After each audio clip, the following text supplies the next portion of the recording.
comrades, and greetings to the conference from the Fire Brigades Union. And just in terms of the Chair's opening comments about the TUC General Council, I just want to make one thing straight. I am a member of the TUC General Council, and I've just had the draft minutes through for the last meeting. And I just want to be clear, other people will answer to their organisations, but I made very clear that I was opposed to any invitation to David Cameron or Nick Clegg to the TUC Congress this year. And I likened the claims that we had to talk to these people as trying to speak to the hangman just before he puts the rope round your neck and asks you whether you would like a scarf as a separate sentence. So I see no value in inviting Cameron or any of those people to the apparent parliament of the working class.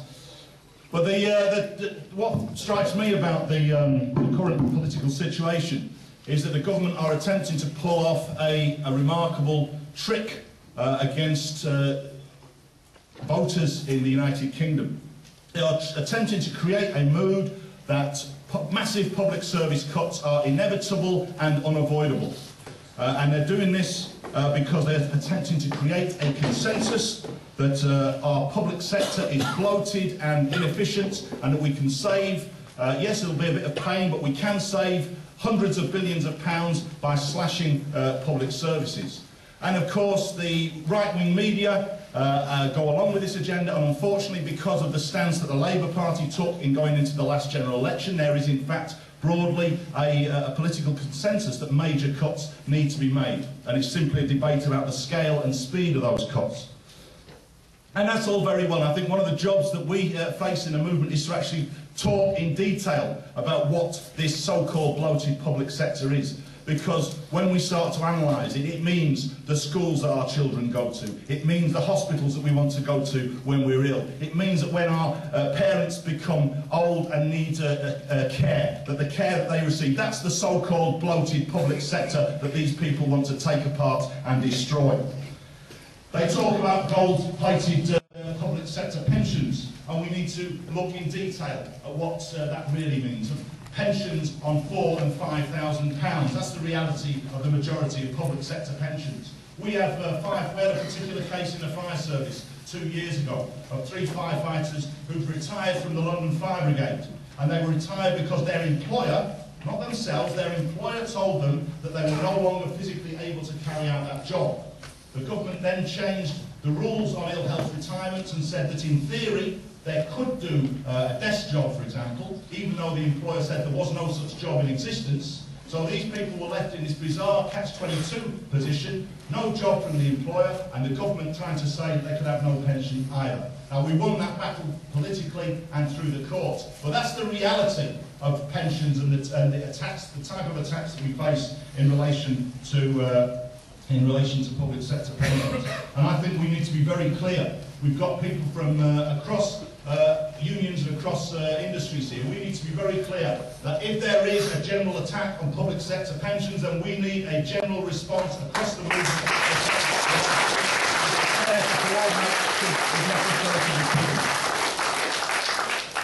One thing that strikes me about the recession and the aftermath of the recession is that it highlights very clearly the class reality of British society today. There's an article here from The Guardian in March of this year about the beginnings of a so-called recovery. You may not have noticed it, but apparently we've got the first green shoots of recovery, as they say. And this article says that in Britain, recovery has been slower than the United States. National income has grown by £27 billion since the middle of last year. Sounds good, doesn't it? Of which wages have increased by £2 billion. But even then we know that what wages are very unequally distributed. But higher profits account for £24 billion of that recovery in national income. So that's the reality of the recovery that this the government is trying to sing the praises of. And you look at the reality of it in terms of other areas of social life. The Sunday Times Rich List reported earlier this year again that during the course of the recession, the richest 1,000 people in the country have increased their wealth by £77 billion, bringing their total wealth to £335 billion, equal to more than 1/3 of the total national debt. So there's some very easy ways that we could start to resolve the problem of the so-called national debt by taking some of the wealth that the wealthiest people in Britain have today. And this is what the compiler of the list said. The rich have come through the recession with flying colours. The stock market is up. Hedge funds are coining it in. The rich are doing very nicely. The rest of the country is going to have to face public spending cuts, but this has very little effect on the rich because they don't consume public services. And the reality is that we need to say very clearly that our people, working people, whether it's in the public sector or the private sector, our people did not cause this crisis, and our people should not have to pay the price for this crisis. And we need to say that we're not willing to accept the attacks that this coalition government has in store for us.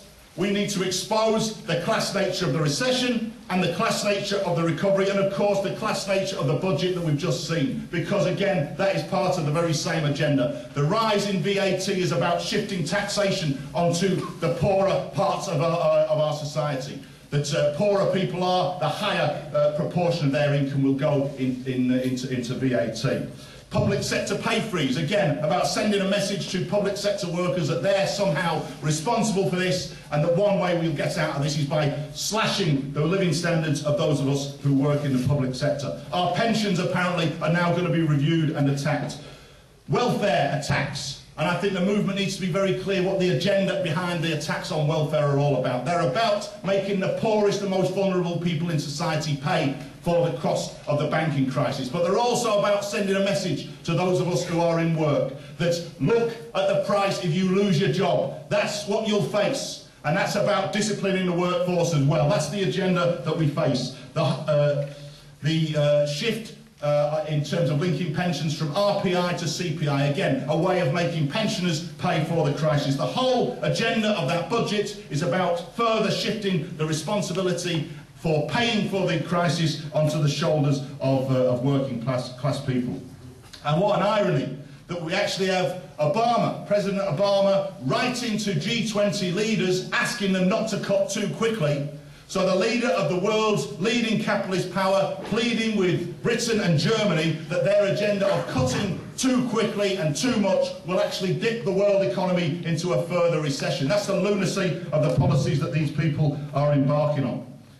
And I'm sure other people will say today about the reality of this so-called bloated public sector. I'll just say a couple of things about the Fire and Rescue Service, because we have had no golden age under New Labour. We had 13 years of attacks under New Labour in the Fire and Rescue Service. We have something like 3,000 fewer firefighters than we had 5 years ago. We have